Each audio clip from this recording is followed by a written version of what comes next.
impeachment is forwarded to Senate in 7 days. Then the Senate Speaker goes through the proceedings and whatever has been tabled to him from the National Assembly. Then they table it to Senate. Senate appoints a committee that looks into the issue and looks into the issues that were raised. Among them, gross misconduct, uh, the president having committed a crime under Kenyan law or international law. Then thirdly, the president having violated the constitution of Kenya. Those are the main three things that would warrant an impeachment of a president. So if the Senate committee finds the president guilty on one of the three, or two or three, or all three of them, the Senate committee brings that report to Senate. Then Senate goes on to vote for the impeachment. If two-thirds of Senate ratify the impeachment, then the president is impeached forthwith. The only other way that is not, I don't think it's written in the constitution, is whatever we are currently doing, pushing the president to resign through protests and through demonstrations. Well, you all remember we were supposed to, well, there was a push to occupy State House. Let me put it that way. Because Yeah. our protest and our movement does not have a leader. We all know that. But we Yes. have influencers and celebrities who've been quite vocal towards pushing this agenda. So before the Occupy, I mean, immediately after the Occupy Parliament happened, I think people were more emboldened to feel like it's possible to occupy State House now that people have already occupied Parliament, something that has never happened in the history of this country. So some influencers pushed for the hashtag, yeah, Occupy State House. That was before Caliph Cairo and Anifa did their videos and tweeted na akina Kimuzi, but mostly Cairo and Anifa, trying to dissuade people from storming State House, citing several reasons. Among them, the fact that State House is a protected area. Yeah. Then they started talking about the possibility of treason and so on and so on. But then I wonder, when we pushed to occupy Parliament and people actually occupied Parliament, did they forget that Parliament was still a protected area? Anyway, so they dissuaded people. People lost that.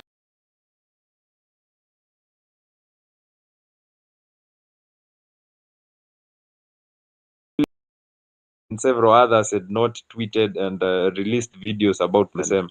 Possibly we would have occupied State House. But then I think that would be a wrong move.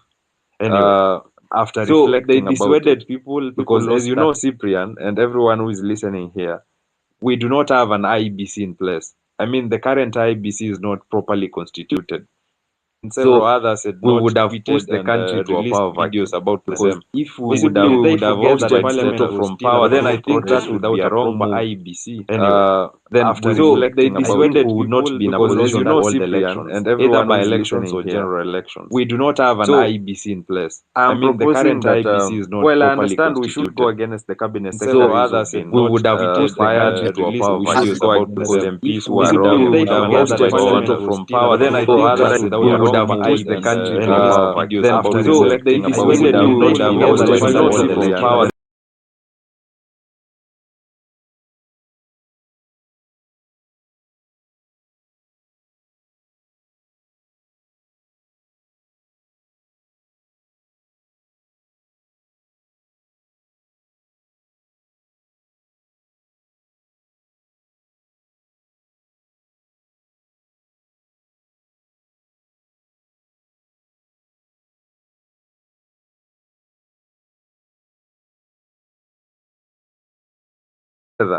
And to listen to us to push for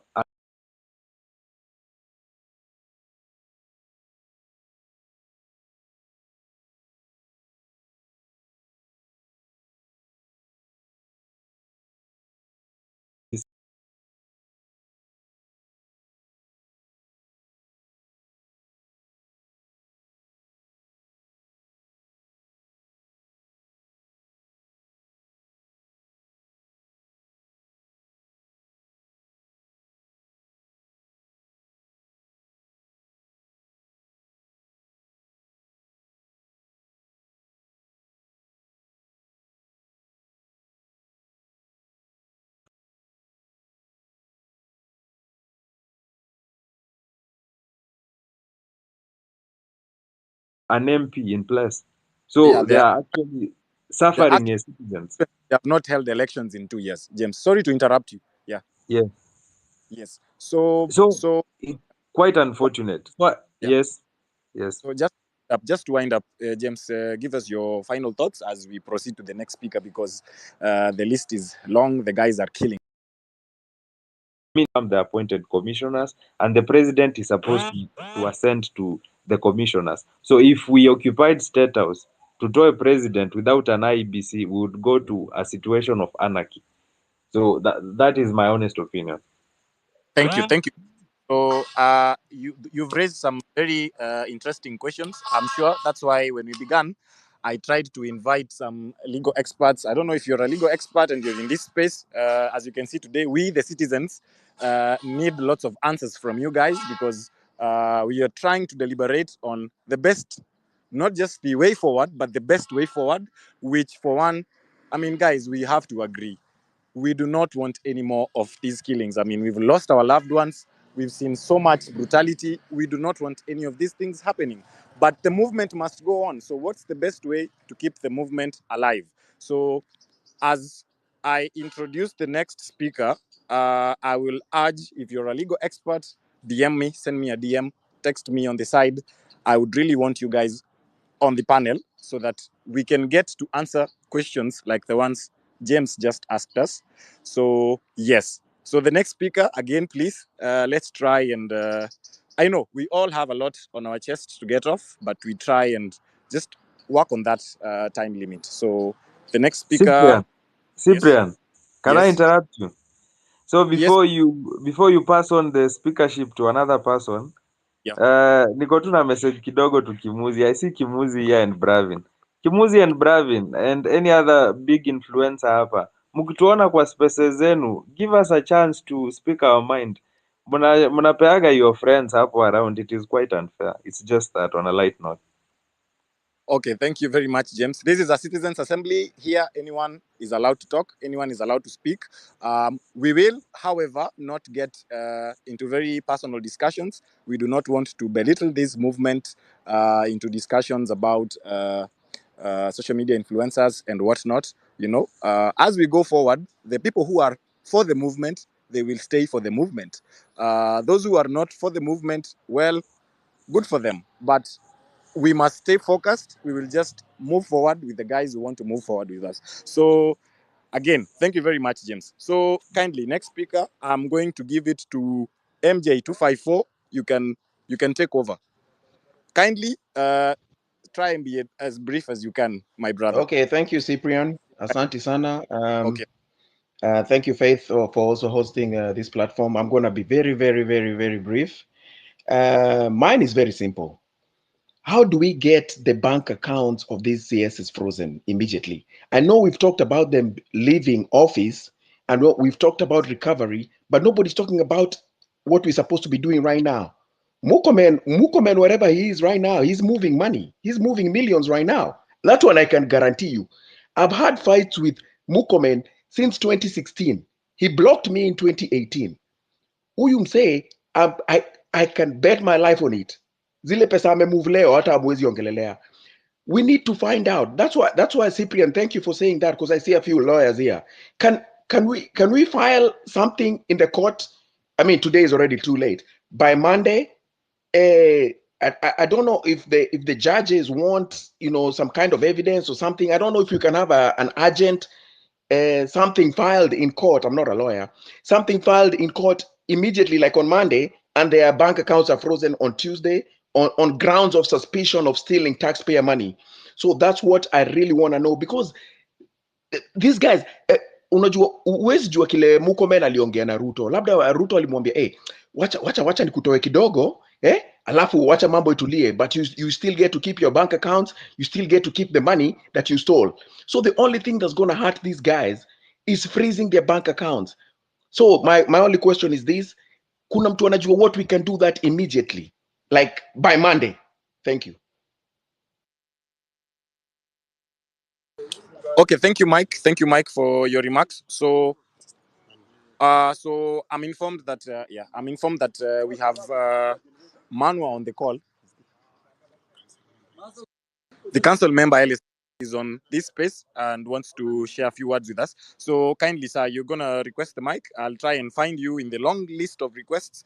But in the meantime, kindly allow me to let the next speaker take over for now. Cyprian, hold on. So, Mr. Just a second. Can you ask if somebody has the answer to that, please? What I asked.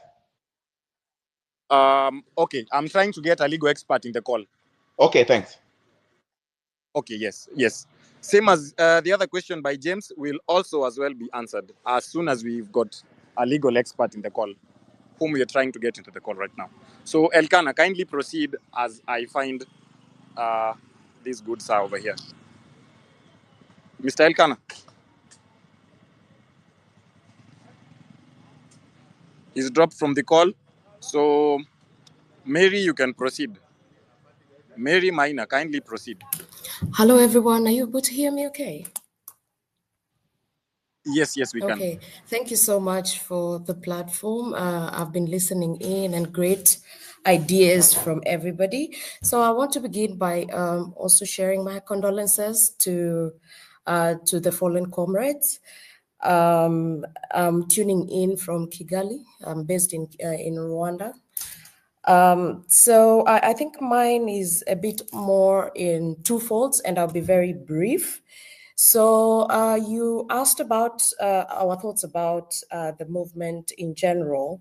From my own perspective, I would say it is a transformative movement. It's just not. It's not just about Kenya anymore.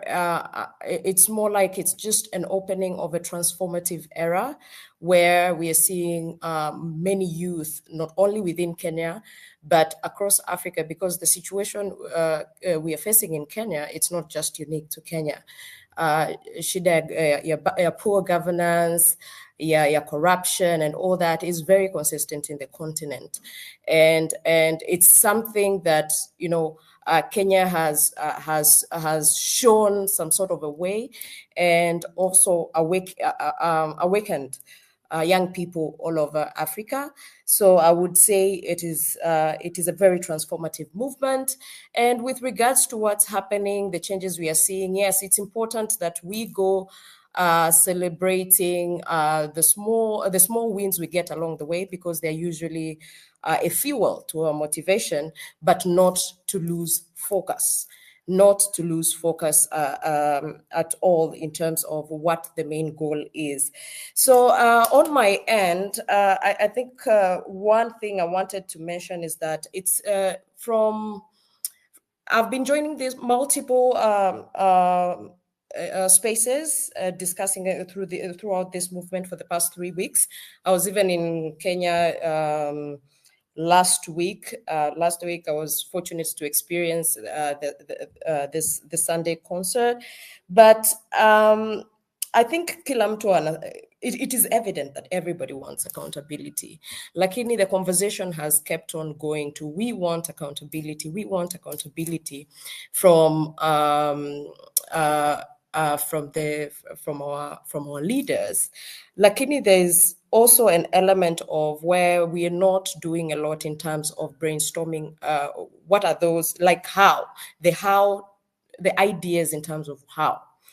And I think when it comes to, it is important to recognize that when it comes to matters of lack of accountability and corruption, it's beyond just that our leaders nanini. It is so deep rooted. I know I don't live in Kenya as of now, but we all can agree that corruption it's see leaders way to peke yao. Like it's so deep in a way that even at the grassroots level, everywhere you go.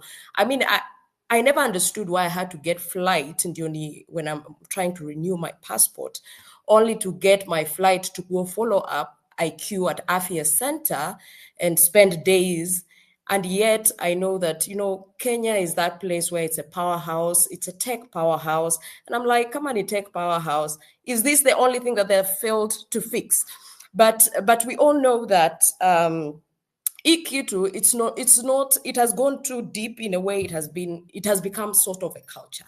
Like I think it's important, when we are talking about accountability, yes, on the macro level, the movement is doing very well in terms of let's push for the system, let's push for that.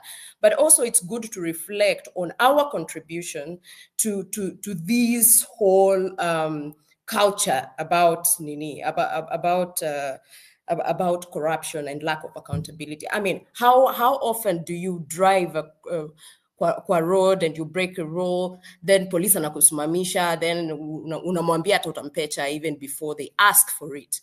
It means that we also need to start acknowledging the smallest things. And for the people who've read kitabu Atomic Something, we understand the contribution of the smallest things that we, like small things. Hapa kwa hii space, we are like 3,000 people. Just imagine if each of us took a responsibility of saying, okay, Leo, when I'm driving back home, ama Leo, when I'm going to take to apply for my ID, mtu yoyote akinitisha, hey, I'll call it out. So we'll have like 3,000 pushbacks from this entire culture. I think we need to also take matters into our own hands. As much as the movement is doing a good job to shake the system and all that, we need also at individual level, as much as we are requiring accountability from the leaders, and yes, they should be accountable. When you're not talker, everyone is an adult there, and people should take responsibility for their actions. That should include us. Sisi wote wa Kenya. I will ask myself, Mary, what do I do in my day-to-day life to condemn culture? Because it's a rotten and deep-rooted issue, which our young siblings, when they grow up seeing me when I'm going maybe to kutafuta kitambulisho, you have to achia mtu chai for them to push your service, and yet that's their job. They're supposed to give you that. So I don't know if it's just getting too personal with this, because I've grown up in a country where corruption is close to non-existent. In Rwanda, Yeah. and when it comes to accountability, is top notch. Like even when I'm processing my visa, I do it just from my house, and I will get a message. They will tell me, Mary, wait for you get another message in 3 to 5 days. Then you get a message to go unapeleka passport yako inini. Like things, there is little human contact to some of these services, and services work. Governance in Africa, good governance is possible in Africa. I've seen it, and maybe that's why maybe I'm a little bit confused. Why would my motherland, that has a lot of great minds, a lot of resources compared to a country that I live in, is unable to kind of find that? But when I was reflecting more, it goes deeper into actually to the individual level. It's important that we start building your culture ya kusema, ya kunini, ya keep each other accountable at individual level, then to support the movement, because otherwise we will not be protesting forever, for say. But e-movement, when we couple it with the change in mindset, change in culture, right now, come on, in Rwanda, it's a no-brainer. It has become like, corruption is some sort of a taboo at an even individual level. So I think for me, it was more to remind us, as well as we are pushing for our leaders to be accountable, which they should. Even us, we need to reflect back. Is what we are asking for our leader to account for, are we doing the same? Because the more we also get this to ourselves and educate our young siblings, people around you. Like when we say civic education, we're not talking about a curriculum at a university funguliwe. Civic education can start with what was happening. Even the way, I like the way we started translating the problem with the financial bill in vernacular. That is what we need to do. Let's educate each other kama hivyo. And we've seen digital can work. So kama unaona mtu, like if somebody is a public servant is asking for corruption, try as much as you can, munini, whistleblow. Wacha tutumie social media. There was a guy in a different platform who was suggesting like some sort of, I'm not an IT expert, some sort of a blockchain kind of system where people can be feeding into, and some of these issues can be reported and you are on record. So these are some of the solutions we need to start thinking about in terms of how can we actually, uproot. Because if we keep pruning, mizizi bado ni ile tu ya beans. You don't expect maize ukiprune beans. So we need to uproot it and plant maize for us to expect maize. So for me, that's it. And I wish you all the best. And viva kabisa, tuendelee. Hakuna kuchoka. Thank you. Thank you so much for being part of this important discussion, Mary. Thank you so much. So, guys, I have tried. You guys have so many legal questions, so I've tried to gather or rather to bring in some speakers who might be able to directly answer some of your questions. So I just want to announce that we have within this space, Council Member of the Law Society of Kenya, Mr. Jose Amanwa, is on the call, on standby to answer some of those questions and definitely share some of his views as well. But before we get to Senior, kindly you'll allow me, the first speaker, actually, the first person to request to speak, we've not given them a chance. He was so I'm going to give Gabu a chance to speak because he requested the mic really early on. Try and keep it within the time frame, Gabu, but you can now take the mic, please, so that council can proceed. Gabu, are you on Good call? evening, ladies and gentlemen. I hope you can hear me clearly. Gabu, can Yes, you so confirm now you're on call, please? I have listened. I was listening from morning about We the can't hear event you, that bro. you Are you had in speaking? the I see morning. your speaker I've is been on, listening but to we can't hear you. spaces. I've been listening to the Kenyans calling out this government. And Okay, I've been listening to can everything and anyone I've hear been him? participating I can't hear actually. him. Now, one thing I keep on asking Can you myself guys hear me? is that is firing the CSs and Okay, resignation it enough? appears we're having connection And issues. I Anyone on the hear some people speaker's are, I think podium, it's kindly rumors or confirm if if it's the sound confirmed, is I okay. don't know. I People think saying that the we can CSs hear him. The that were problem fired must be with the Thank yesterday you. microphone. were paid We can hear the both of Okay, you. thank you. were paid more than 50 million, Okay, sir. and I Thank don't you, know, sir. given some So cars since as their Mr. collateral damage Council or member, you something. can proceed since you're already on the Can call. we have I a will allow clear you to proceed. information about that? So And is it there were two constitutional questions to that were do asked that? here. And if it is He's still not, what talking. He's still measures can talking, we but he's have in to a wimpy recover voice. such amount of money? I think we need to call every institution that is playing with Kenyans' money, that is playing with Kenyans' properties. We need to call them to act. We need to call them to action. Even hiyo department yenye inasimamia hizo masalary and all that, they need to confirm to us that this is true information, or kama ni false watuambie, because we cannot just be playing with Kenyans money like that. And then number two, the killings zimekuwa mingi sana the protesters, and yet there is not even a single responsibility that has been taken. Wana to take through the other time tulikuwa tunaitisha an apology from the president. Can you imagine that? We were forcing him to apologize, and it was a knee-jerk apology. It was not even a sincere apology. So the apology alone is not enough. We need to see accountability. And how are we going to do that? This is the question that I want to ask the Law Society of Kenya and all the legal fraternity that are here. That how can we make sure that every person that was killed, every rogue police that was involved in this unfortunate event is brought to book? And how can we account for even their leaders, the commanders that were in place in that day? Every commander whose unit members committed these atrocities should also be brought to book, and not just resigning or leaving work or something. We need them to be legally charged. We need some people we need to make an example of such like people so that we can clean this system. We need to clean it from the top to down. Leo nimeona hata watu wa Vihiga County wameenda kuitisha accountability from their governor. Yesterday niliona watu wa I don't know which county was that in Rift Valley. You see, that's what we mean by leaderless. We are not taking instruction from some central base or someone who can be bought. And we also need to call all these politicians, whether in opposition or in government. We have seen the opposition government currently trying to hijack and take advantage of the movement. they had already started joining the government, wakijaribu kuosha na kujaribu kufanya venye wanafanyanga na kwenda huko kuteka advantage, walipwe zao, washare nini zenye ziko huko, ministries zenye ziko huko and all that. We are not going to allow them to do that this time round. So let us continue pushing hard. Let us continue calling out each and every atrocity.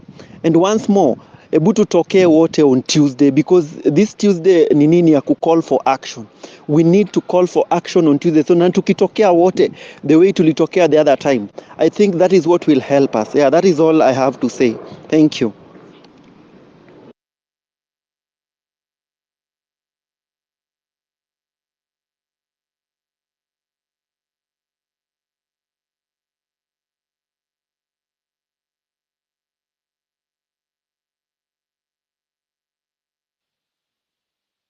Cyprian, are you still there?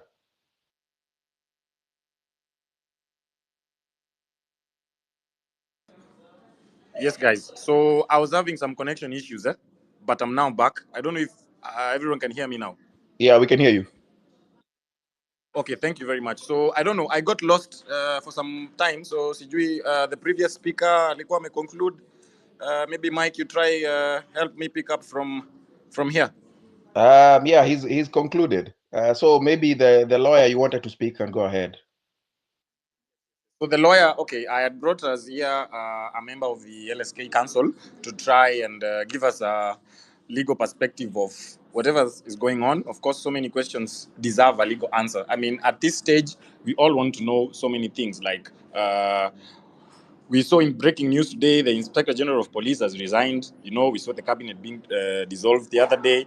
So these are all major developments which will definitely have an impact on our discussions and the overall fight for the justice. Okay. So what do you guys think will happen to those responsible? Okay. With the resignation of the IG, how will this affect if the ongoing investigations into police killings during anti-government protests? Okay, so I'll also want to know your thoughts on the cabinet dissolution. You know, do you think this change, this might change the approach of the movement? Okay, so Mr. Legal, Mr. Senior Counsel, you can proceed. Mr. Council member, sorry. Thank you so much, Cyprian. First, let me set the record straight. I'm not a senior counsel. I'm a council member of the Law Society of Kenya. Secondly, I want to also make it straight that I have not been participating in this space from the beginning, but I managed to capture some of the questions. Thirdly, I'm holding brief on behalf of the President of the Law Society of Kenya, especially on the legal questions that have been raised through these discussions. I only captured 2 questions. Okay. And the first one was whether we can file a case to confront and freeze the cabinet secretary's accounts. And the second question was, how can we make sure that every rogue police officer is brought to book? Those are the 2 questions that I managed to capture as of the time I joined this conversation. And again, I think, Cyprian, you have asked several questions with regard to the cabinet issue and the question of the Inspector General of Police. Yeah, we would also appreciate your personal views on that. Yeah. Thank you very much. Let me first, is very important to appreciate. I head the Public Interest Litigation Committee of the Law Society of Kenya. From the time the demonstrations began in this country, as the Law Society of Kenya, we have lodged, as of today, close to 36 constitutional petitions before the High Court of Kenya. And out of the 36, we have had directions close to 25 of them. We have not had a sleep for the last 3 weeks or so in terms of ensuring that we hold the individuals in office accountable to the atrocities meted upon the members of the public, the individuals demonstrating and exercising their rights in the streets, and generally the innocent public. To the first question as to whether we can freeze the accounts of the cabinet secretaries, indeed, yes. The Anti-Corruption Act, and including the Constitution of the Republic of Kenya, requires that any proceeds of crime, any proceeds of corruption can be challenged in court if an individual is suspected or believed to have acquired public property in form of resources, in form of any capacity. He or she can be able to be prosecuted over the same. Indeed, as the Law Society, we have capacity to institute proceedings to have those accounts frozen if we have suspicion. And I'm speaking this because we don't have any evidence with regard to whether these cabinet secretaries have since received any proceeds of crime. If you are a member of the public and you believe that indeed these former cabinet secretaries received any funds, it's very important that you channel that communication to the Law Society of Kenya. We have a toll line where you can report this information to the Law Society of Kenya so that we can be able to proceed and find out and get facts for purpose of instituting proceedings in court. Remember, even as I answer this question of freezing accounts, that courts of law are regulated through statute and through the Constitution. And so it's not enough to allege.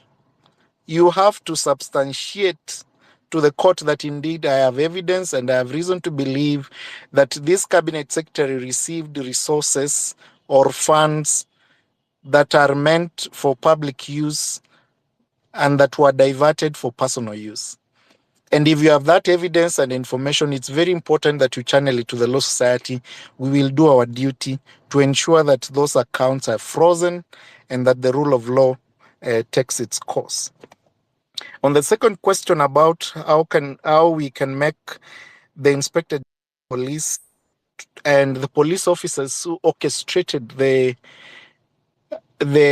killings, the abductions, the arbitrary arrests, the injuries meted on the members of the public, innocent members of the public. I want to speak without any fear of contradiction that the numerous cases we have in court touch on, number one, the abductions. I want to report as the convener of the public interest litigation that 90% of the people who were abducted have been released pursuant to the efforts of the President of the Law Society and the Council of the Law Society so far. Of course, we have individuals who disappeared.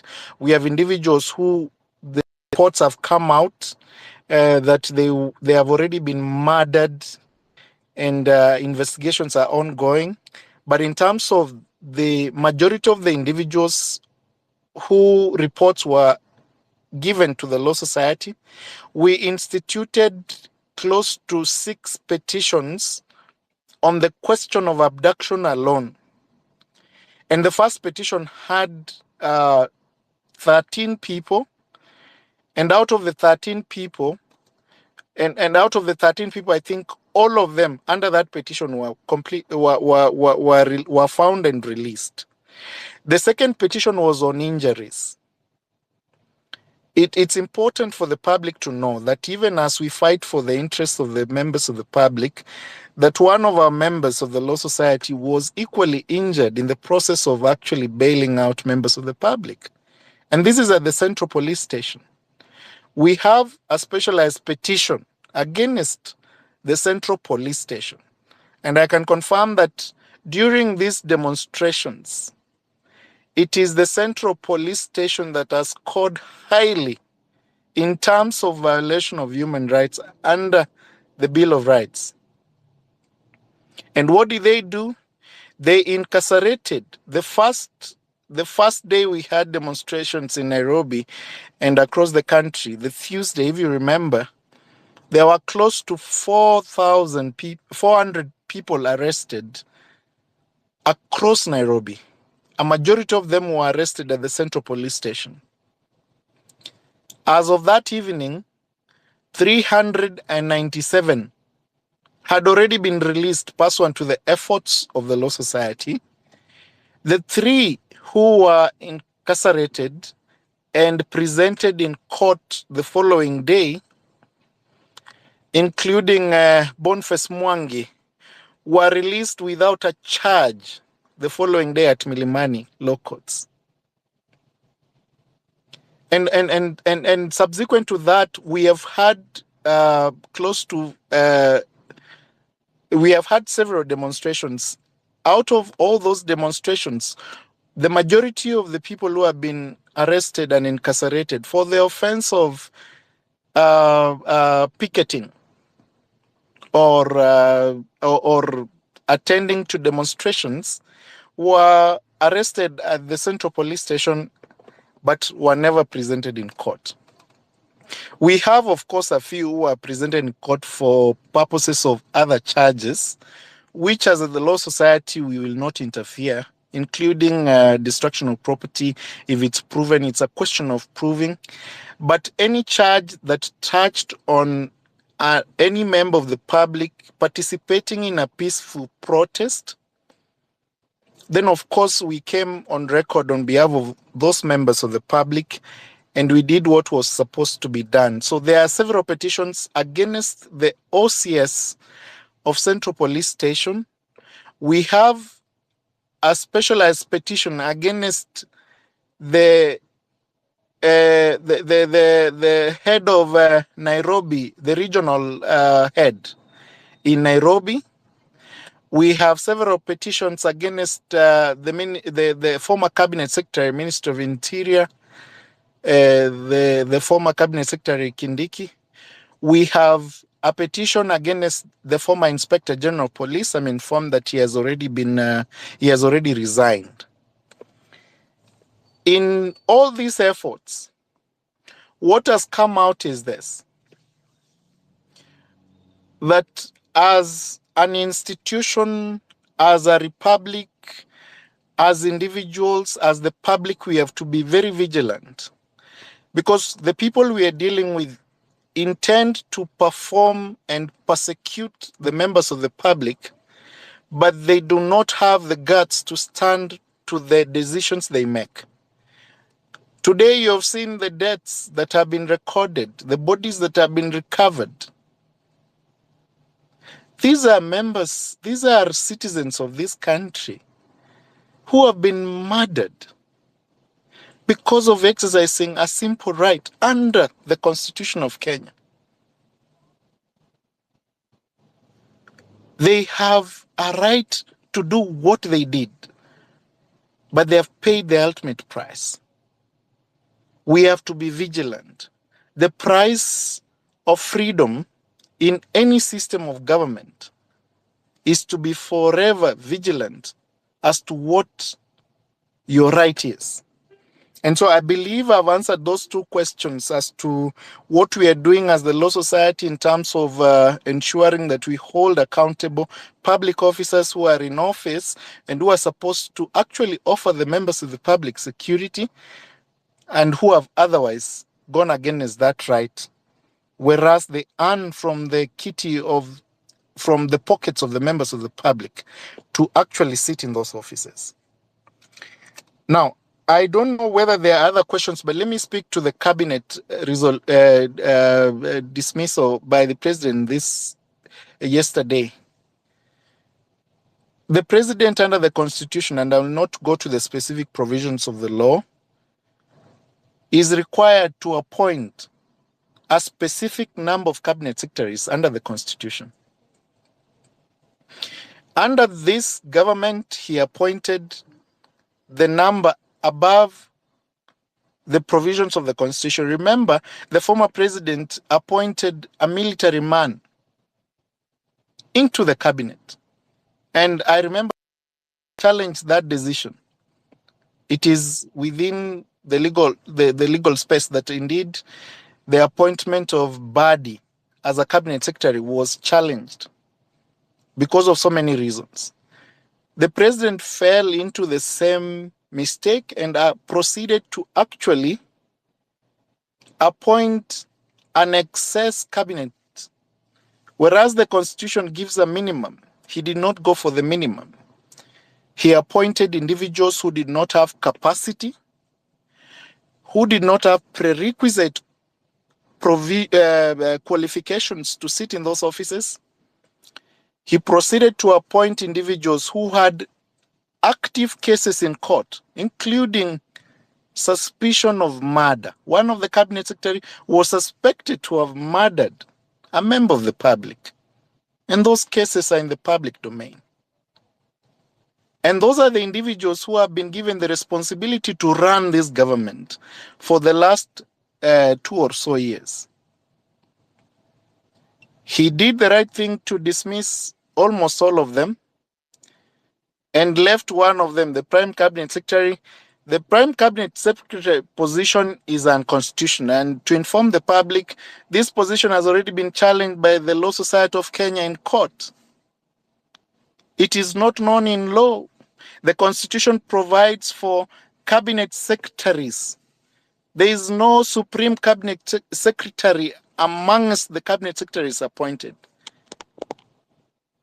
And therefore, that position, regardless of the fact that the president did not dismiss the cabinet secretary holding that office, the office is non-existent. It's not known under this constitution, and therefore, some legal individuals have already stated that there was no office to dismiss an individual in the first place. And so we will continue following up on the cases in court with regard to the position of the Law Society of Kenya in terms of the cabinet secretary, the Prime Cabinet Secretary position. But it's not a position that is provided under the law. It is a good move that the president dismissed the entire cabinet, but that's not enough. What is the biggest problem? Why do we find ourselves here? Some of the issues that the Gen Z, the millennials, and actually the general public, because this is no longer a Gen Z push, it's a general public interest push. Because at the end of the day, whereas we appreciate that it was started by the Gen Z, it is affecting every fabric of this republic. Our biggest problem as a country is in the National Assembly. The National Assembly has multiple duties. I believe it's one of the biggest representative house, both Parliament and the Senate, both parliaments under the Constitution. The Senate and the National Assembly, they have a duty to represent the public in terms of, on the question of oversight, on the question of legislation, and checks and balances. Have they checked the executive? No. Every time a crucial bill, including the finance bill, is presented before Parliament, these individuals you elected, you the members of the public, proceed to sit in State House and get instructions as to how they will vote.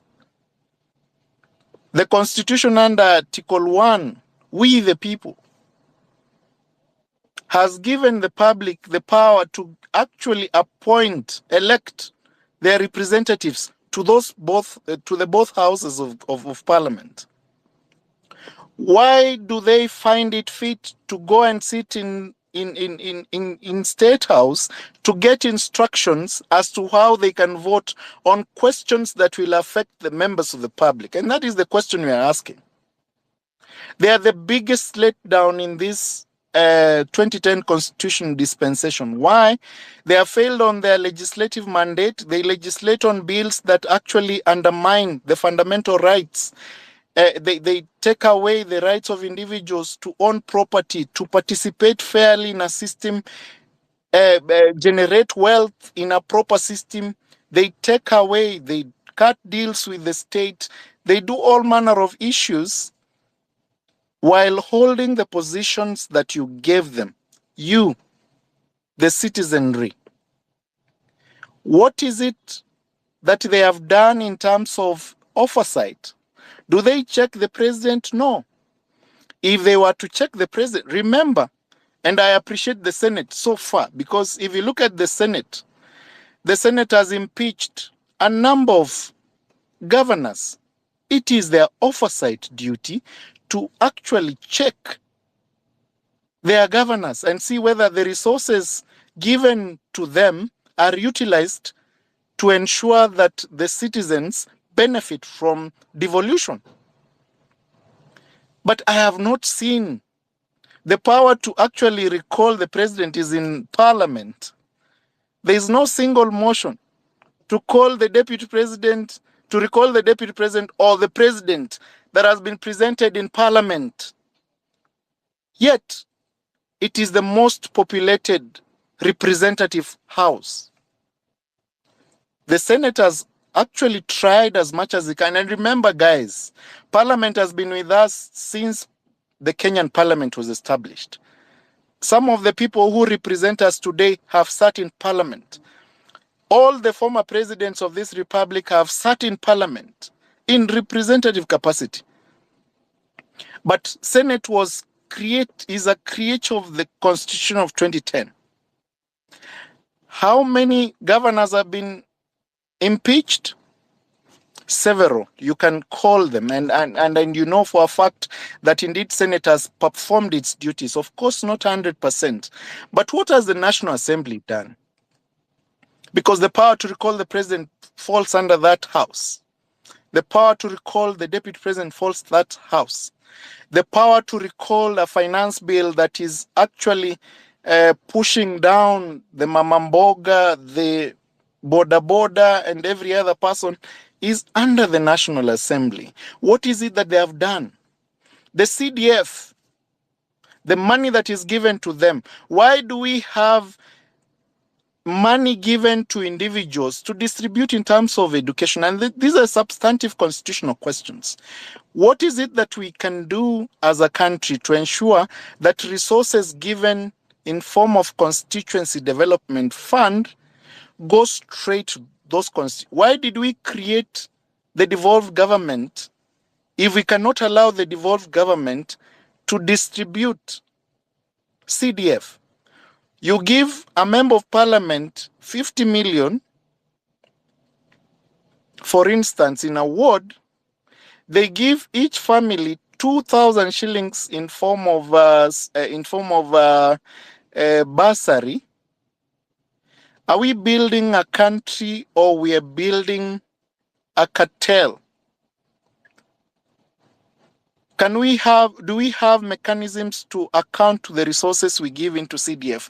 And those are the substantive questions, and I will speak to the parliament as an house which has failed this country. And I believe even the president now knows that the people who sit in parliament are the people who have let him down. They are the people who do not follow the law. Remember, this is a legislative arm of parliament. They are the ones who legislate the laws that we use to do business, to conduct ourselves, to walk, to speak, to talk, to do anything. To TikTok, because you understand there are laws on the digital space and all that.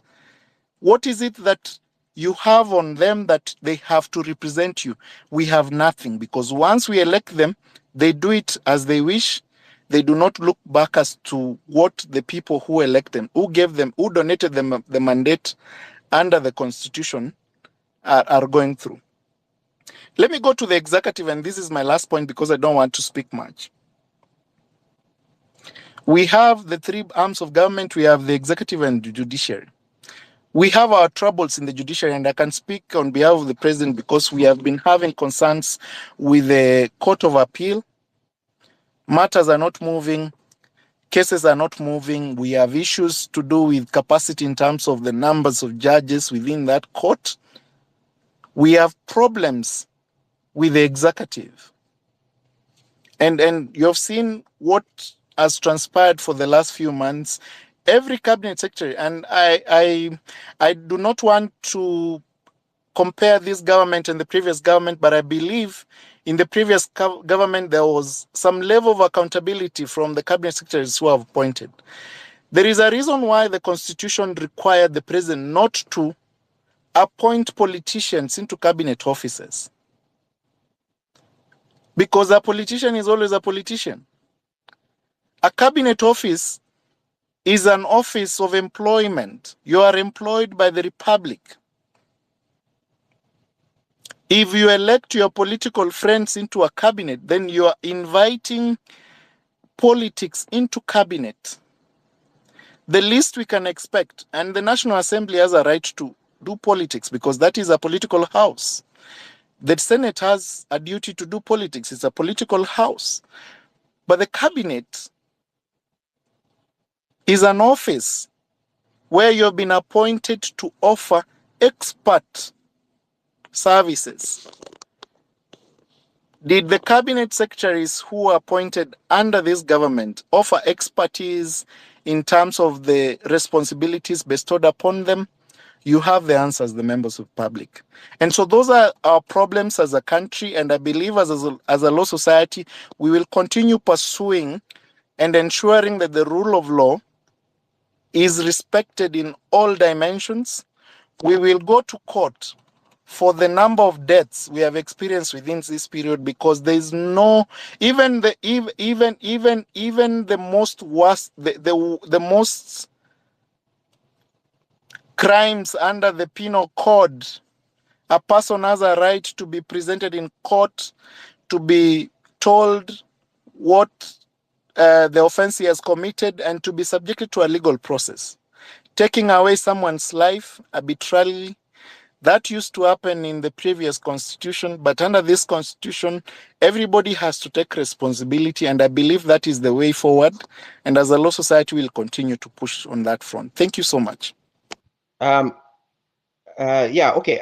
This is Real Talk here. I'm the one who asked about the freezing of the bank accounts. So I just want to follow up real quick, Hosea. So are you saying like today, I can't commission a lawyer to go in front of a judge on Monday, because this is urgent, to go to in front of a judge Monday and say, unilaterally that we want the bank accounts of the 23, I think it's 23 fired CSs to be frozen all at the same time on suspicion of stealing taxpayer money? Are you saying this is impossible? So we have to wait like 6 months, 7 months for an investigation? Just answer me real quick. Thanks. No. I didn't say it's impossible. I was trying to make the difference between what we say in public and what is presented in court. The court of law is a court of evidence, a court of facts. And one of the biggest challenge we experience as advocates and practitioners is this: that whereas we know that there's a problem, we have a duty as advocates to substantiate through facts. And that's why I asked the members of the public to supply any information. And you have a right to appoint an advocate, because the advocate can help you to investigate, find out the facts, find out the allegation that has been made, then proceed to court. Because the court, once presented with facts as to whether there are proceeds of crime that have been received by certain people in these accounts, they have a duty to freeze those accounts, and they have done it time without number. If you go through the Kenya law reports, you'll find out that the anti-corruption court has frozen thousands of accounts that are suspected to have received proceeds of crime. And so the most important ingredient in proceedings in court, it's not enough to allege without substantiating, and it's important to fact find if it's established that indeed that money was received. And again, as citizenry, if you instruct your advocate, they have a duty to get facts. Under Article 35, they have a duty to write a letter to any ministry, any person within the public who's serving in the public service, requiring that they supply information to you. As a member of the public, Article 35 gives you powers to actually seek for this information, seek for these facts, because I know as a citizen, you might not be privy to certain factual issues, and therefore you have a right. So that if they refuse to supply this information, then you have a duty to go to before court and say, look, I requested this information and these people refuse to supply it. Can you order that they supply this information? Just a second. We Yes. understand that, but that will take time. We're talking about urgently. Like we can't file something on Monday or next week and say urgently on suspicion of stealing taxpayer money. Let's freeze these accounts as we're doing investigations. You see, I appreciate where you're coming from, but again, remember, when you're going for a personal right, remember freezing someone's someone's account, you require to show why that account should be frozen. Suspicion of stealing taxpayer You have money. to demonstrate. Just suspicion by itself. That's what I'm asking. Yes. And you have to demonstrate, and I think that is where your advocate comes in. If the advocate demonstrates that indeed there is proper suspicion in terms of evidence, in terms of documentation, the court will not hesitate to issue interim orders to first freeze those accounts and then go to the factual issues. The biggest risk as constitutional practitioners we have is this. It's going to court without substantive evidence. Remember, the courts do not happen or do not operate like we operate as members of the public. You have to substantiate whatever that you go to court.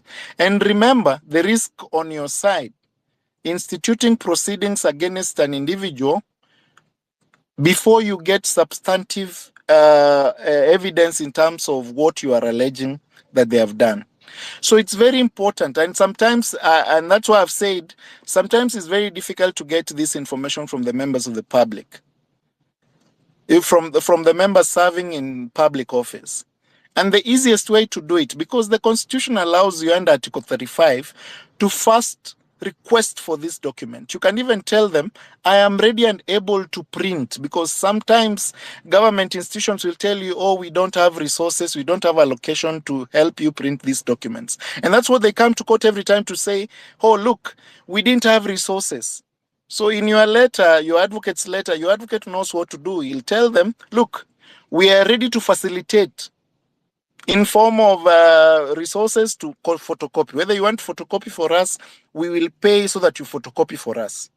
When you present this information to the court, after requesting for these documents under that provision of the law, and they refuse to supply, then your right to access to information under Article 35 is deemed to have been violated. And that's why I'm giving you a simple issue, because I have seen numerous petitions. I've been in practice for some time. I've seen numerous petitions being dismissed on the basis that you have not established a prima facie case. You have not supplied with substantive information in terms of evidence for the court to actually issue interim remedies in terms of securing personal interests. As we speak, if we had the information in public that certain accounts have received resources that are proceeds of crime, then it would be very easy for anyone to rush to court and say, look, we know for a fact that these accounts have received this amount of resources, and we are asking you to freeze these accounts pending the hearing of the substantive case before you. There is no constitutional court that will turn a blind eye to such an application. And that's why I'm saying we have to move with evidence, and I think that is the most important aspect that the members of the public need to appreciate, that it is very difficult to infringe an individual's right. Remember, these cabinet secretaries are also members of, they're Kenyans. So when you go before the court does not look at them as cabinet secretaries and look at you as a member of the public. They look at you both as members of the public, regardless of the position they take. So that what you are alleging, if you substantiate, the court will not care who this person is. The court will proceed and issue relevant orders. Thank you.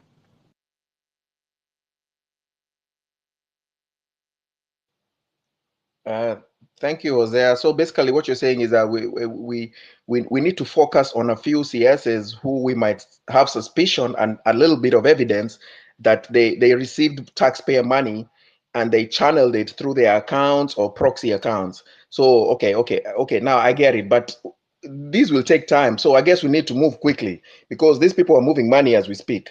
I see Cyprian had dropped. I don't know if he's back. Yes, Cyprian is back, though as a speaker now.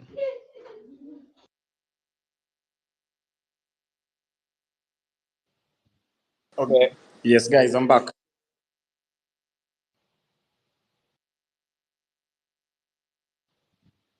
Yes. Guys, can you hear me?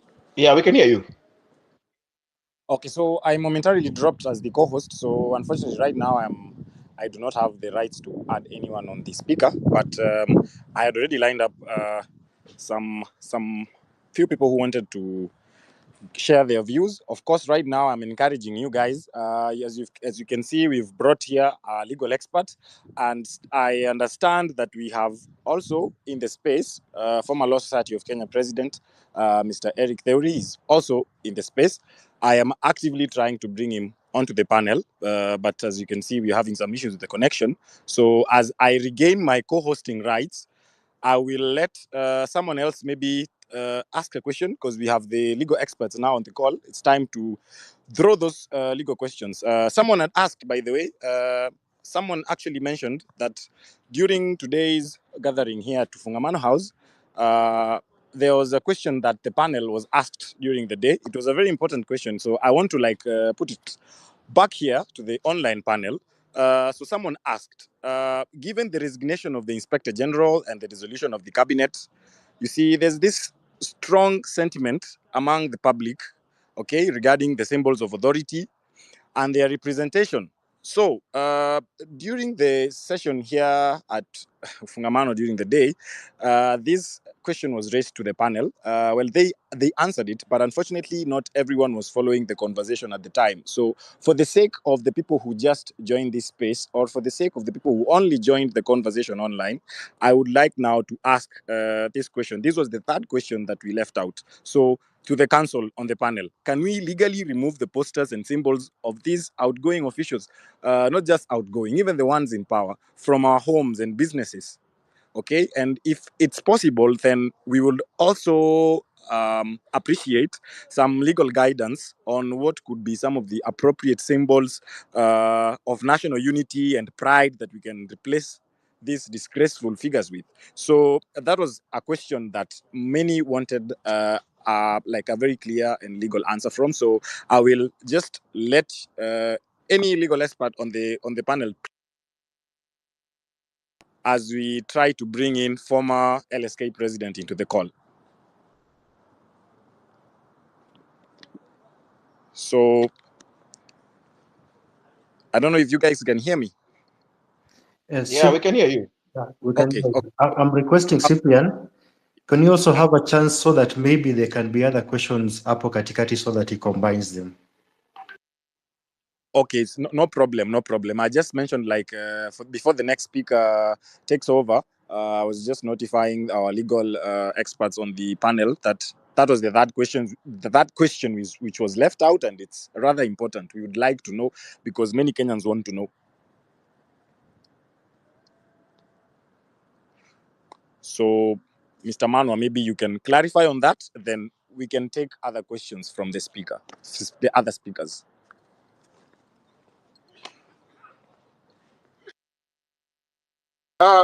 Can I take a few more so that I'm able to answer all of them at the same time? I've already taken down the question that has been asked. Thank you, sir. Thank you, sir. So then the next speaker, Mr. Olunga, you can proceed. Yeah, thank you very much, Mr. Cyprian. Thank you for the chance to be in the Citizens Assembly. And I wanted to first of all speak to the future of the movement. I'm happy that this is going on and we have a space where we can share. My request right now is that, as you'll be realizing every other evening, there are many other spaces that are going to the county, occupy county. And I'm requesting that the Nairobi team, you should be able to come in and support also the county spaces so that this movement can move. We have unique challenges in the counties. Like now we have the accountability question in the counties, and also the other small issue, the small movement in the county, which are also supporting the bigger movement at the national level. But as you saw yesterday, I mean, Nandi, Kericho, and Bomet are also taking up the accountability further, even into the counties. So I'm requesting that with some planning, we can also see how we can also be hosting the let me call them the county chapters. Number two, as Mano has mentioned, I wanted to say that the assemblies is still the challenge in this fight, because looks like nothing really is happening at the assemblies. And a curious one, if you guys can see, the speed at which the bills are coming to the assembly is amazing. There was a time there was around 5 or 6 bills on just the Department of Education, that at the speed that they're coming for call for public participation, at the speed at which they very sure people are not going to concentrate on what they are doing. So it's something that we also need to put a keen focus on. Lastly, I think we need to keep on being just consistent on this. As we keep on being consistent, we surely are going to get to the accountability. And let us not get distracted into the debate of starting to have sympathy, or I see that a lot on the spaces that and the timeline, that if there was a chance that you're going to return any CSs, who do you think? That is sympathy, and that is compromising the movement. Finally, there's a guy, a Polish American scientist and philosopher called Alfred Korzybski, who said the map is not the territory. Very important. The map is not the territory. We have a map of where you're going, but you've not gotten to the destiny or the territory. So I want to be just brief like that. And one question to Manwa, we have a lot of these government audits by the Auditor General report, but we feel frustrated that there's nothing comes out of them. What could be happening? Because we see them even for the counties, they get grilled at the Senate, but to what end? We've never seen actually anybody get arrested, and the anti-corruption coming in these cases. We know of the carcinogenic wheelbarrows. He became the speaker. Now he's a governor again. Nothing happens to these people. What can we do about these? The government, do they matter? Do they really mean anything? Because we get frustrated looking at how there's a lot of wastage in government, but no one cares about the system. The Auditor General just anachomoa reports, then nothing comes out of it. Thank you.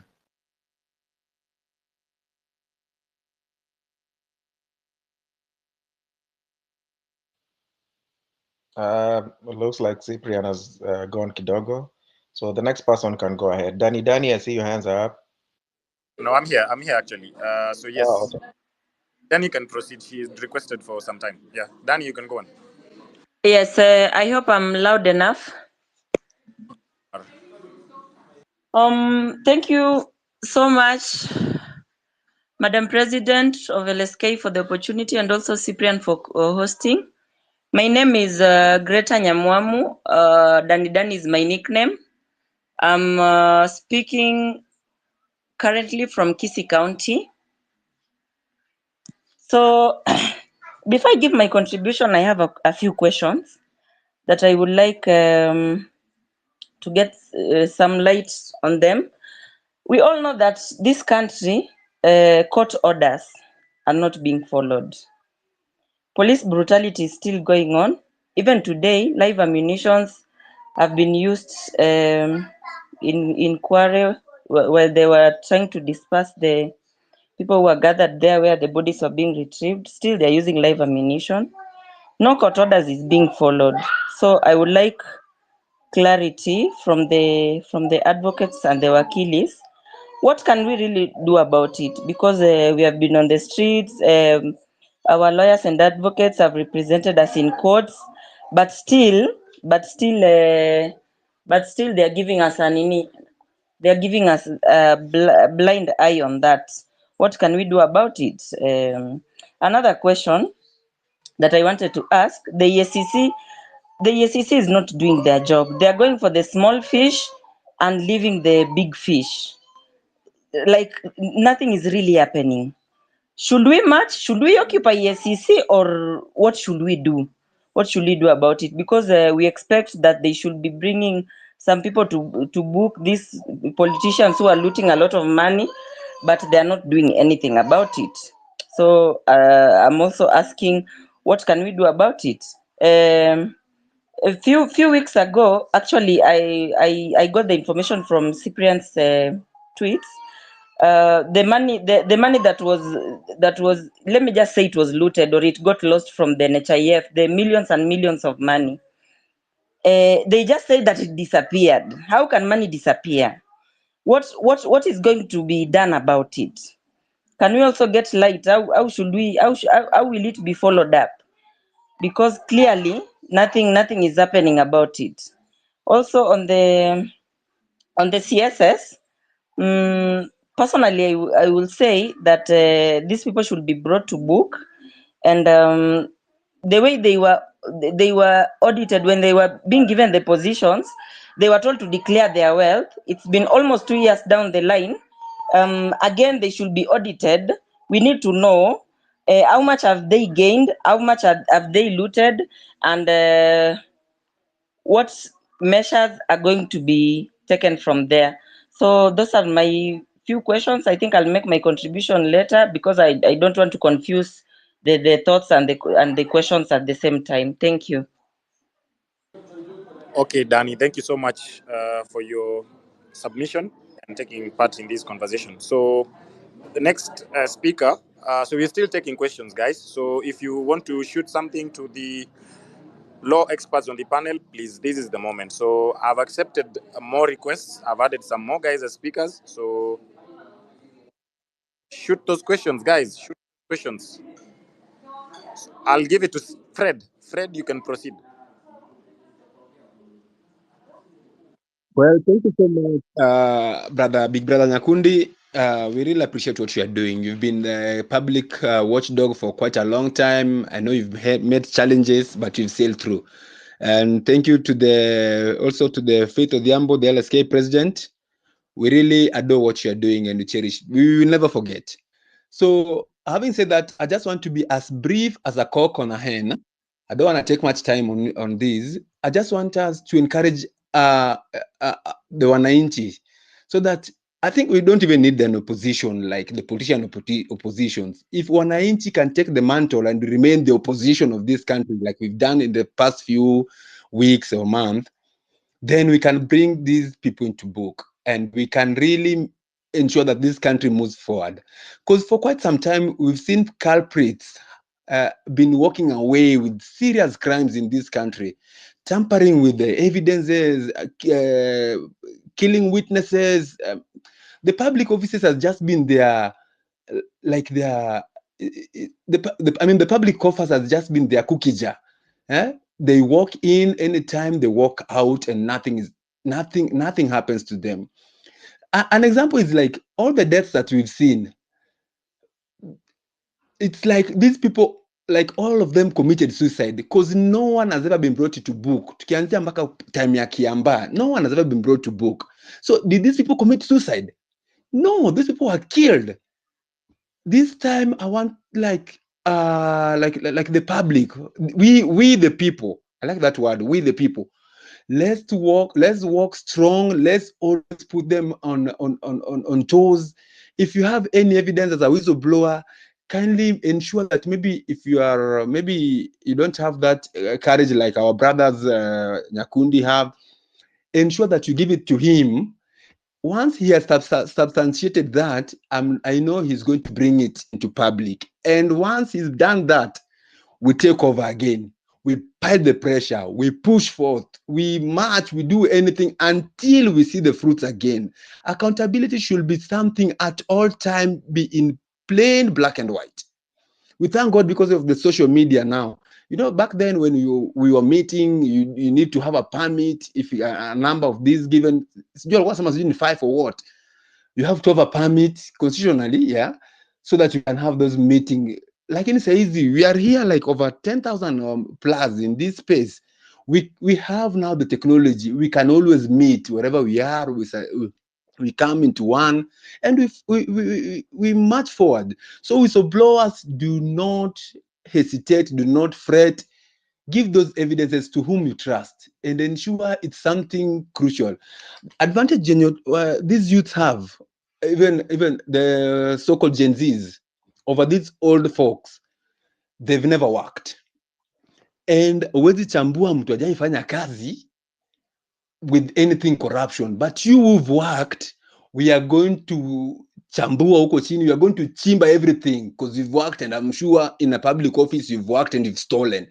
In any public office, these people cannot beat us. Anybody who's ever worked, we know them. These people have just carteled their way through all to the top seat. We've seen others who've never been employed, not even the single company. Ojai employed, but they are up there and they are the advisors. They don't have even the papers. Lakini wako huko juu, papers ziko forged. No time walikuwa kwa classes, no evidence that walikuwa kwa classes. I mean, these people, this thing should end. Mine is just as brief as that. Pressure, pressure, pressure. Never cease, never stop. Thank you. I'm dropping the mic so that anyone else maybe wanna give his opinion. Aendelee.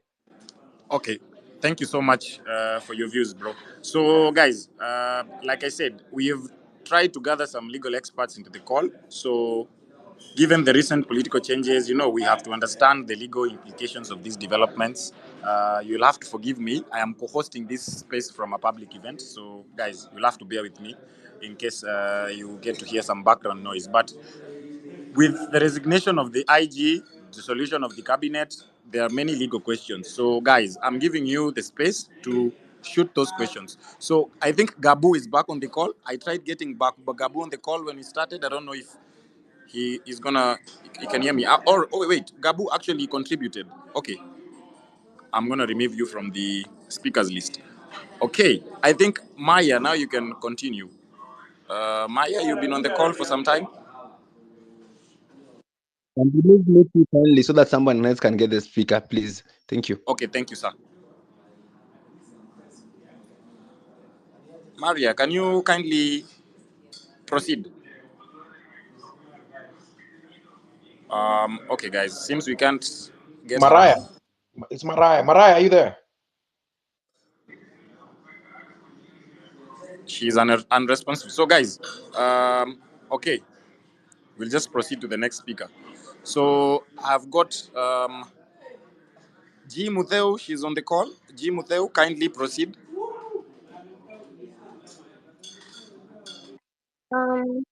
Nimesikia. Yes, I can hear you. First naweza penda na kwanza na my condolences, to send my condolences to our fallen soldiers and send my flowers to Madam Faith Odhiambo. She's doing a very good job. So I have two questions. Ya kwanza ni we are being overrepresented and some of the seats ziko hazi reflect, like their work hazi reflect, like the women rep seat, like the Senate, some seats ziko tu hapo, we don't see what they're doing. Yeah, we're just being overrepresented, yet at the end of the day wanapokea mshahara. So is there a way tunaweza cut off some of those seats and pia ziwekwe some limitations, because some of the people hapo, kama I can give example of Kivuda Kibwana, alimaliza terms zake 2 za governor, alafu sasa akaamua ni kurudi kukua senator. So they are making it look like politics imekuwa sasa ni career, hawataki kutoka hapo. And then the other thing ni about IDs. I'm not sure if Madam Faith is aware that pia kuregister IDs is being paid for, na pia these IDs have expiry. So is there a way that this inaweza change, because IDs na expire na 10 years, Does it mean that hiyo ID kimaliza miaka zake 10 naacha kuwa Mkenya? Does that mean like sasa if I don't have the money to go and register or I've lost my ID accidentally, does that mean like sasa nimeacha kuwa Mkenya because sina pesa ya kuendea ID? And then the other thing about corruption and everything, I've heard someone talk about it. We should start it from huku chini. Like, let's bring up our children to be honest and let's teach them integrity. Kuna wengine huku wanalipiwa mashule, hakupata grades zenye zingempeleka national, but since their parents have money, they go wanahongana huko mlango ya nyuma, wanapewa hizo nafasi. Kuna hii narrative sasa imekuja pia Kenya. Kenya bila connection huwezi pata kazi. Why? Because these people, kwa sababu wengine wanajua mimi hata nisipofanya hivi, babangu ako na pesa atanilipia, nitaingia kwa hiyo kazi. Let's just finish this narrative ya Kenya bila connection hauna kazi. So yeah, thank you. Okay, thank you very much. So guys, I'll insist. I really want to hear those legal questions. Keep them coming. So next speaker, we will have Mr. Gadongo. Can I respond to those before we go too far? Okay, thank you. Yes, you can. So that the next speakers can have, I believe, my line colleague Theory is here too. He can be able to assist me where possible. Yes, I'm trying to add Eric on the call. Yes. Thank you. On the question of the national symbols and whether we can remove them from where they are supposed to be, guys, remember, if we have one constitution, we have symbols of national unity. That is the national flag, the national anthem, the coat of arms, the public seal. And remember, the photo of the president is also a symbol of national unity. Those are symbols of national unity. Whereas developing democracies, especially when there is agitation like the one we have in this country right now, they take it to the next step and remove these national symbols. Remember, we have been on the street holding some of the symbols, including the national flag. So it's very important that even as we do this, because these offices, as long as the president is in office, he is a symbol of national unity. That is the Kenyan law.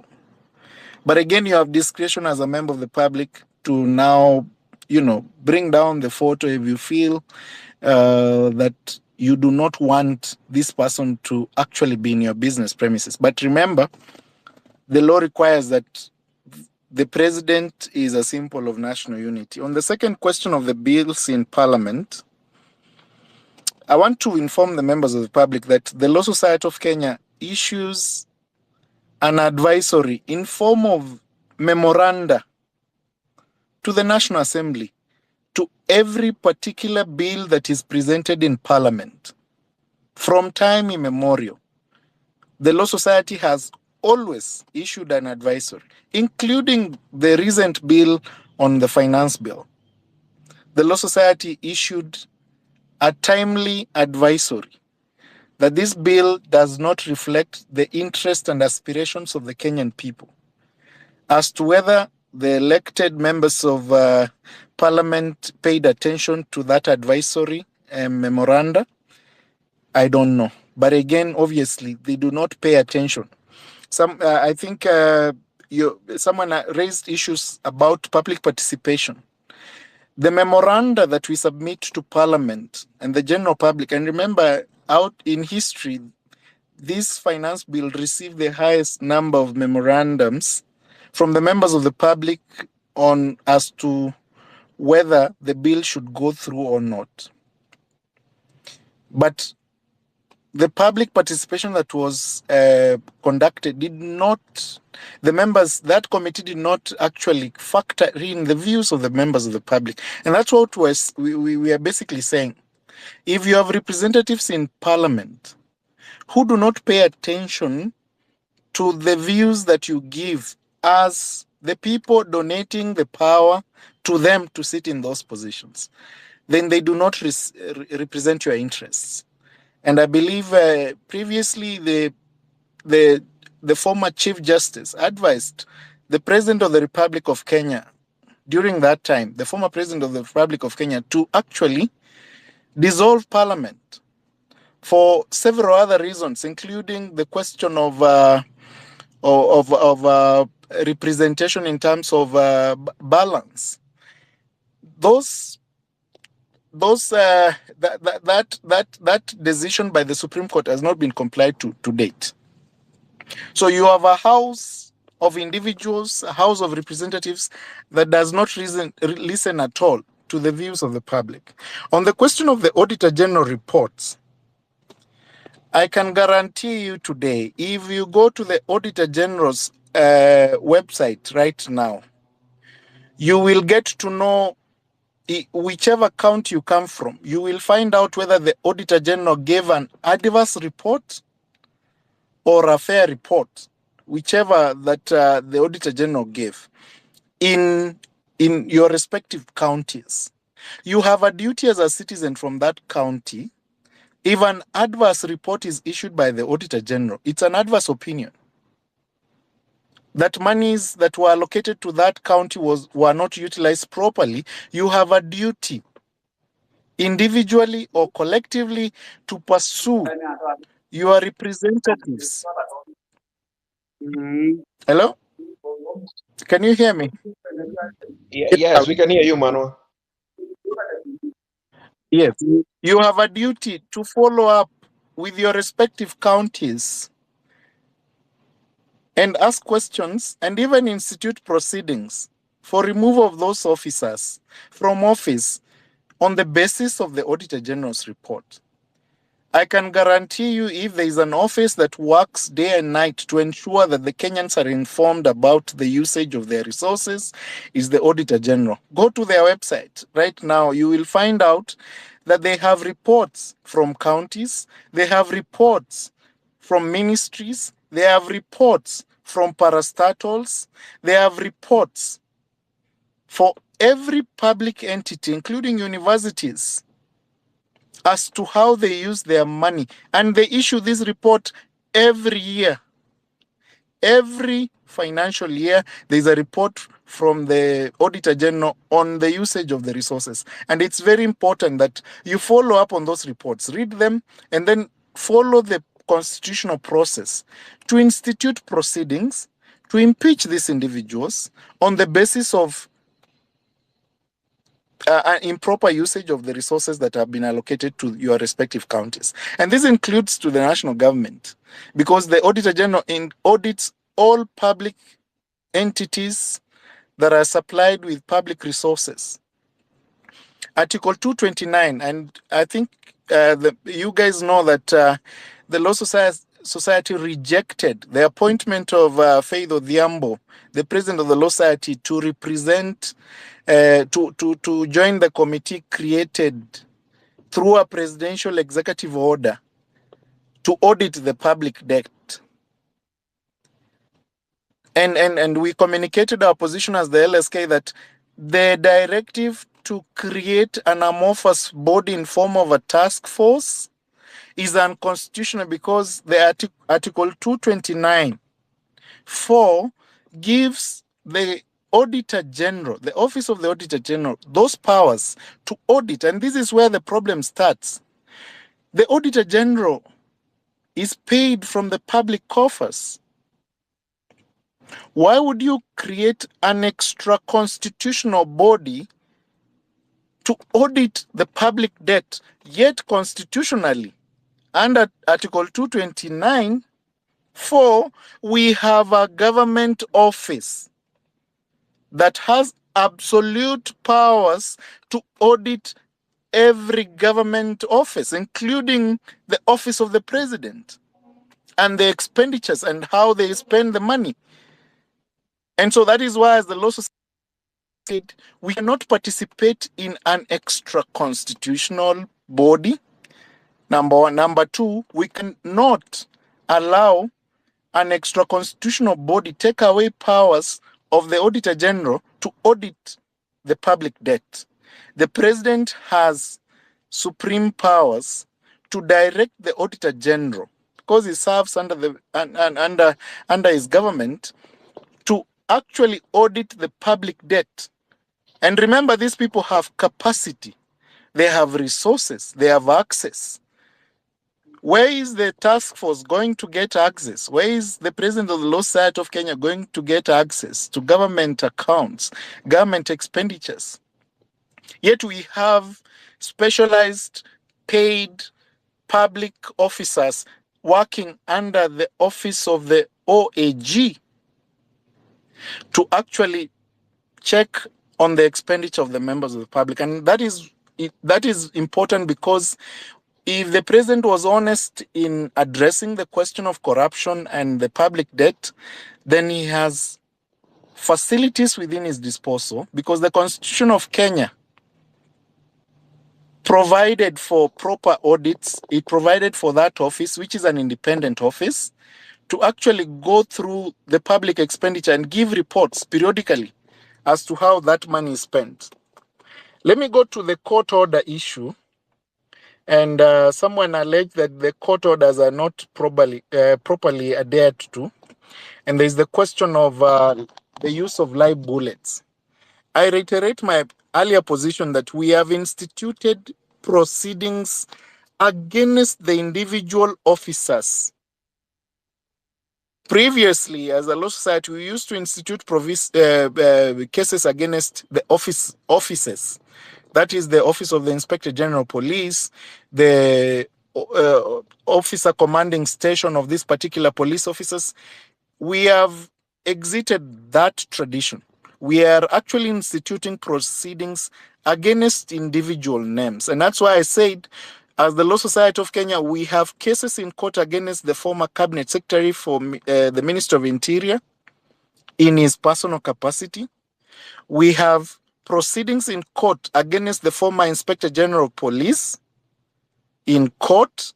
We have proceedings against the Director of the National Intelligence Service and the respective individuals in their respective names to answer to violations of constitutional rights and constitutional and fundamental rights. And I think I had already answered that question previously. There is a question on the EACC, the small fish against the big fish. We are aware that indeed the EACC has failed Kenyans, being an independent office, to actually investigate crimes against the usage of public resources and corruption within the public service. The Law Society has been on record calling out the Director of Public Prosecution from withdrawing cases that were filed on allegations of lack of evidence or disappearance of witnesses and issues like that. And I think as a Law Society, we'll continue following up on those cases. We have in the past and currently put a lot of pressure on the EACC to continue with the cases that are on the public domain in terms of the usage of public resources. And I think that is already documented. Someone asked a question on identity cards and the expiry date. I am happy to know that members of the public know, and this was done in secrecy. It's very important to know that this was done in secrecy. Do you know that today, if you lose your identity card, tomorrow, when you renew it, you will find that it has an expiry date? Do you also know that any other young person attaining the age of 18 years, upon application to have an identity card, they will have an identity card that has an expiry date of 10 years. Do you also know that indeed there are new regulations that you must pay for an identity card? Now you know. The Law Society has moved to court. As we speak, we are already in court on this issue. If you are a Kenyan citizen, and I'll make reference to numerous cases that have been filed in court on citizenship, if you are born in Kenya, a document will not give you citizenship.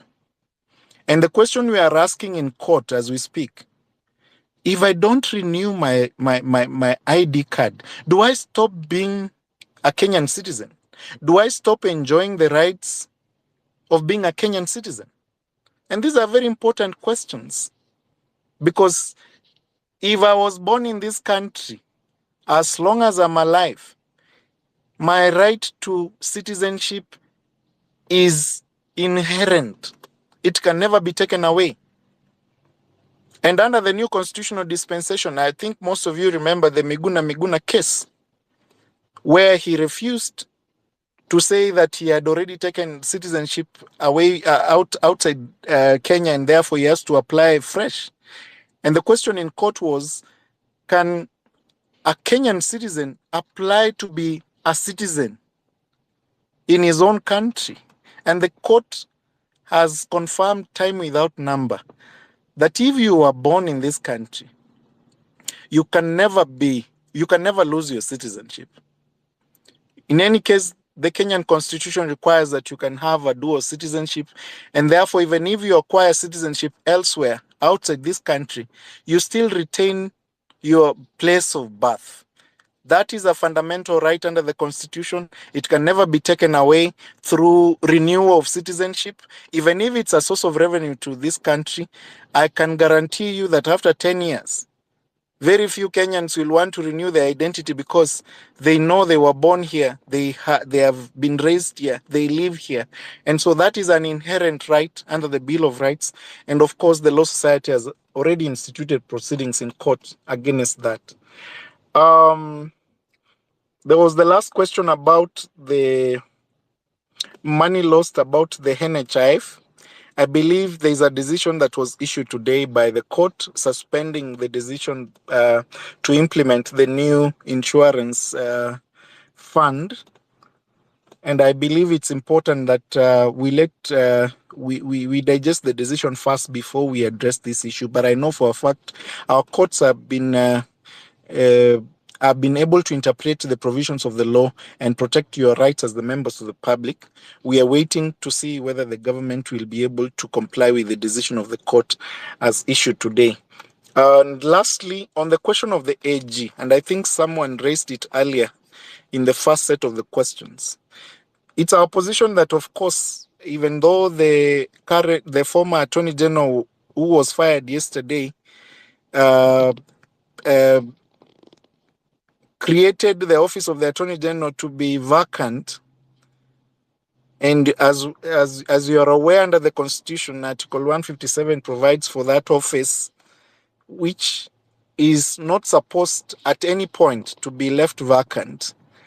I'm hoping that the government and the government advisors will advise the president to appoint the new Attorney General as a matter of priority, because remember, under the provisions of under the Constitution of Kenya, the Attorney General is the advisor of the government, and even though he's the advisor of the government, he also represents government in cases that are in court.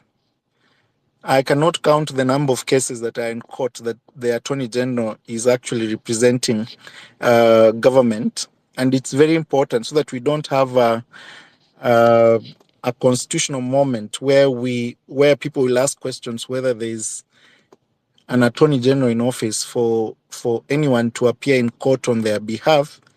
It's important that the president appoints an Attorney General for purposes of ensuring that there's continuity within the court space. I believe I've answered all the questions that were asked by the presenters. Thank you very much. Okay, thank you very much, sir. So, guys, there you have it. So, I don't know, the next speaker, I had interrupted someone who was about to proceed just before Wakili here got... so, Mr. Gadongo, yes, Mr. Gadongo, sorry. You can proceed kindly. Thank you, Cyprian, for the chance. Greetings to all of you. Sorry to interrupt. Okay. Any speaker, if you're joining, kindly, guys, it would be very nice if you told us maybe where you're joining from, because we need to appreciate, the geographical spread and the unique, insights from different parts of the country. So that's all, bro. You can proceed. All right. Mine is to my fellow citizens who've really put our country into a very good period of change, a very good times that will forever be remembered in history. And I'm believing that what we are pushing on is going to actually be a bigger thing than where we are right now. Number one, my condolences to the families that have lost their own people through this pursue that we've put really hard. But unfortunately, we lost some of our friends, and some of them are close relatives of us. It's a bit sad, but yeah, we stand with the families. What I want to say is we Kenyans, we need to still push this thing because we've seen fruits. At first, when we began, it looked like there were no immediate fruits. It looked like we were going to struggle. We were a bit frustrated by the government, threatened, and somehow it looked like we were not going to make any step. But surely, whenever you stand from and whenever you come from, or wherever you're listening from, you can realize that we've done a very huge impact to this country. And one thing that I've kept myself knowing and trying to derive from this is that we have a set of generations that believe that this country can only stay the way it is. And that is where the biggest problem is. And these generations, unfortunately, are our parents, the age of our parents, if I would say.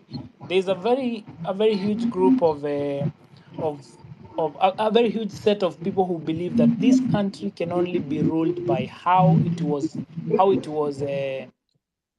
ruled in 2000. Well, this is a very different case because we are definitely evolving as a nation, just like any other part of the world is evolving. And now the politics that have been used in the past from 90s cannot apply the same way they would apply then. Now, this is where we're having a problem of, and that is why this song of Gen Z should remain that we should be tribeless, we should be partyless, because those are the two main divisions of this country, having the parties and having the tribal card being pulled on each election. Now, mine is to everyone who is being involved in this protest. We maintain an aspect of togetherness that does not involve any party. And if any politician is trying to get affiliated to this movement, we should, like we've been doing, we should try to kick them out of the whole of this set because they're going to ruin it. Already, we've had very many attempts of people trying to politicize this, but thankfully it hasn't worked for them because politicizing it and trying to shut all the way from the times of Githurai, all this has been tried to be politicized. Some say this one sent goons, this one did this one did this. But thank God to technology, we can see from the media, we can see the evidences from photos and videos that who exactly conducted a particular event, and much of it has fallen into the hands of the police. Thankful that IG has resigned, but that one hasn't even given us a win because we wanted him held responsible for the whole thing that happened during that time. So, like the LSK representative said, I'm hoping that something will be done towards that because, in my feeling, I feel like it's just a new political card that is being pulled by William Ruto of wewe resign, wewe kaa kando, tuone kama watanyamaza. That is my feeling. I don't know how to authenticate that, but I feel that is exactly what has been pulled, and exactly the same thing that happened with the firing of the CSS yesterday. Is like, let's see if this card works. Alongside, maybe I saw Raila Odinga join the team, and I feel like this is something they went certain and built up such a thing like, let's do this and see if they shut up, because these people, and if you check my tweets, I mentioned somewhere that we do not need the leadership of William Ruto, we do not need the leadership of Raila Odinga, neither do we need that one of Uhuru Kenyatta, because these are people who are taking us to the politics of Kanu, the politics of the 90s, and they think the solutions they used in the 90s can work for us in 2024. It's absolutely not workable. We are in a very new set of people and very new set of minds. We are not like our parents who would be told and hear. We actually don't listen. If you realize, we don't listen easily. We want to be heard more than we can listen, which I think is the perfect way of living. I mean, we need to live with choices. So these kind of cards they are trying to pull, we need to be very aware of what is happening, and we cannot just stop being in the streets just because they pull a certain card. We will go to the street until everything that we've listed, from the list number one to wherever the list gets long to, we have to get them pushed, and they have to be done because we, the people, like the constitution is scripting, we have the sovereign power to demand how a country needs to be ruled like. And so, my fellow countrymen, I'm asking that we get out on every scheduled day, on every said day, we come outside and exercise that particular part of our rights to push the government, and they will heed to the pressure like they have already done, and that heeding is what will achieve us fruits. And I think this is the same thing that those who fought for independence of this country, that is the same energy they had, like, we're being frustrated, but let's wake up tomorrow. We are losing some of us, but let's rise up tomorrow again, and we're going to deliver this country from wrong hands, from hands that are not right, from hands that believe that we are centered in rewarding a few individuals who in the government should say forever, and politics should change hands between several individuals in this country. In fact, we should now be looking forward to have many representatives of these people who are fighting. So we among those who are fighting for this revolution in 2027, we should be looking forward to such positions so that we can take the same revolutions into now the lawmaking panels like the Senate or the Parliament.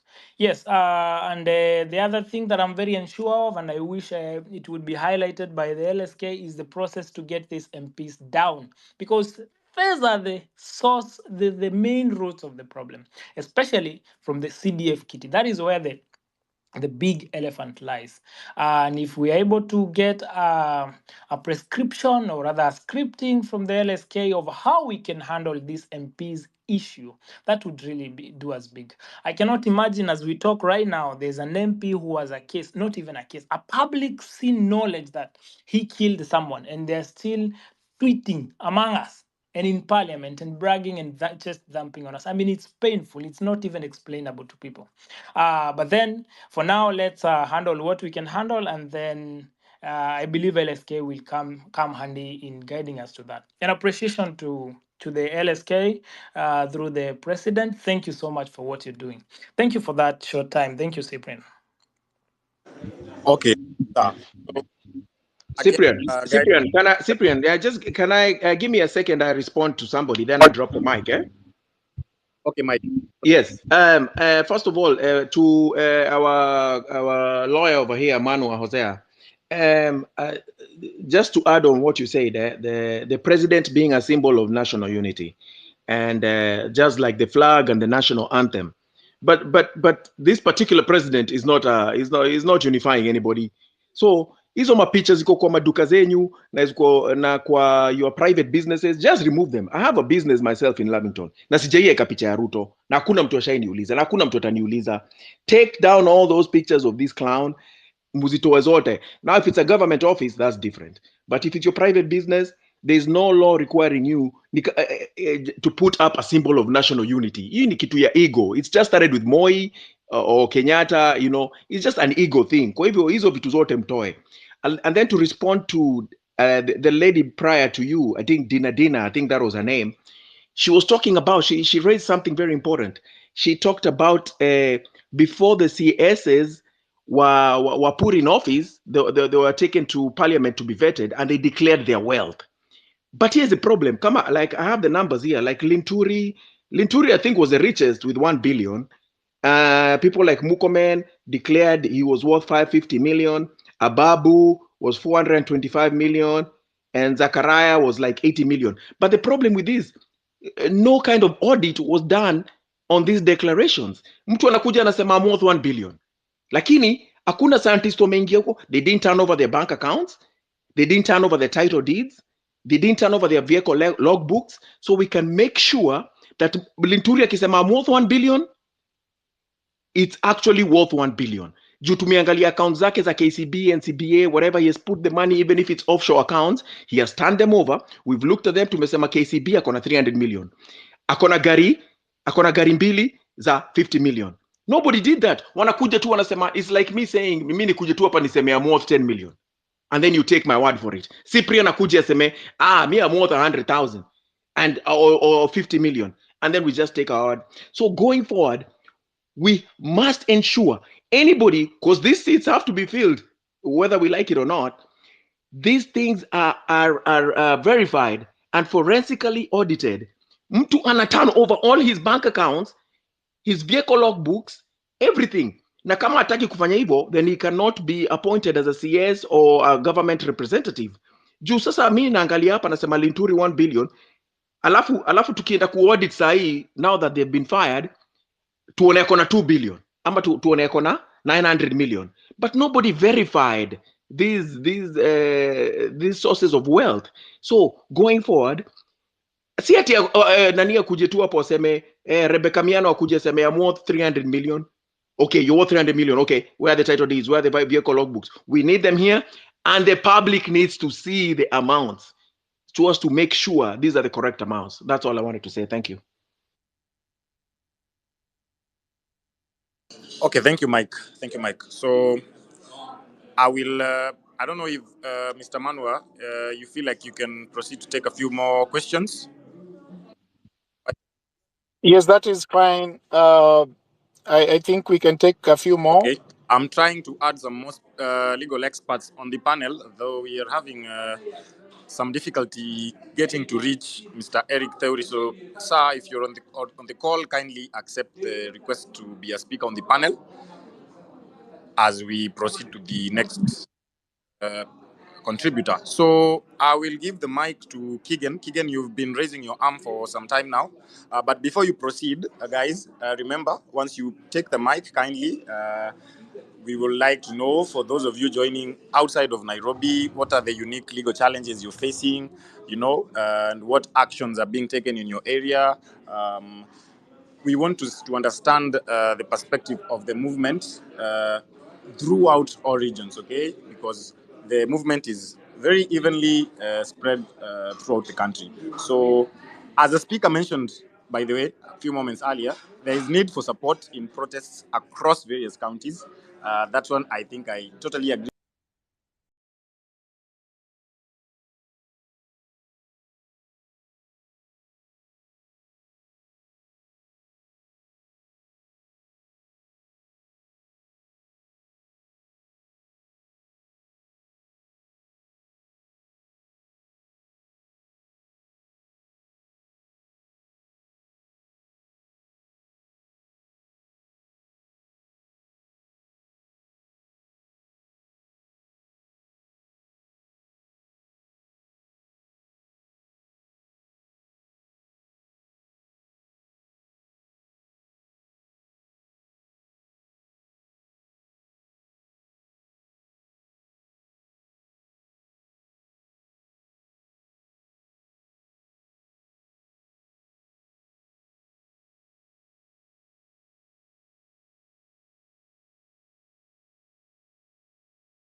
Sema kimeumana. Sema kimeumana. Sema kimeumana. Sema kimeumana.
They're still imagining that, these people go missing and then they are found dead or some found tortured.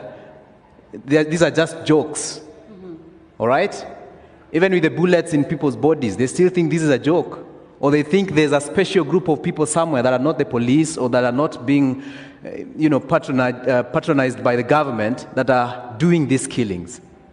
So the IPOA live or they are working, I don't know whether they're working really, under an illusion that these are false abductions, these are false killings, and probably I think in their heads they think no one has been killed so far by the police. Because they want the victims, all right, to present evidence. They want the victims to come and report. How can a dead person come and report at IPOA? At IPOA. They're still imagining that these abductions are not real. They're still imagining that, these people go missing and then they are found dead or some found tortured. These are just jokes. All right? Even with the bullets in people's bodies, they still think this is a joke.